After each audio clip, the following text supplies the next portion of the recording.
पुणे जिल्ह्यातील दौंड तालुक्यातील राहू गावातून एक धक्कादायक पण दिलासादायक घटना समोर आली. रविवारी पहाटे सुमारे 3:15 वाजण्याच्या सुमारास राहू येथील मुख्य चौकातील निळकंठ ज्वेलर्स या दुकानाचे शटर उचकटून 4 अज्ञात चोरट्यांनी दुकानात प्रवेश केला. दुकानात शिरताच सुरक्षा सेन्सर सुरू झाल्याने दुकानाचे मालक संकेत दहिवाळ यांच्या मोबाईलवर तातडीचा अलर्ट पोहोचला. त्यांनी लगेच संबंधितांना याची माहिती दिली. दरम्यान चोरट्यांनी दुकानातील सोने, चांदी आणि इतर मौल्यवान दागिने एका पिशवीत भरले होते. मात्र त्याचवेळी गावातील तरुण प्रतीक चंद्रकांत सोनवणे हे चारचाकी वाहन घेऊन दुकानासमोर पोहोचले. गाडीचा आवाज, हॉर्न आणि हेडलाईटचा प्रकाश पाहताच चोरट्यांनी घाबरून लाखो रुपयांचा ऐवज दुकानातच टाकला आणि तेथून पळ काढला. पळताना त्यांनी वाहनाच्या दिशेने दगडफेकही केली. घटनेची माहिती मिळताच पोलीस पाटील सुरेश सोनवणे यांनी 112 वर कॉल केला.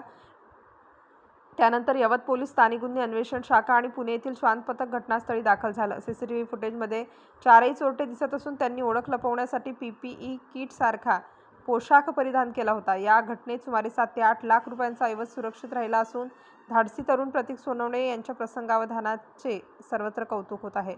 यवत पोलीस या प्रकरणाचा पुढील तपास करीत आहेत. Star news bureau, Nashik.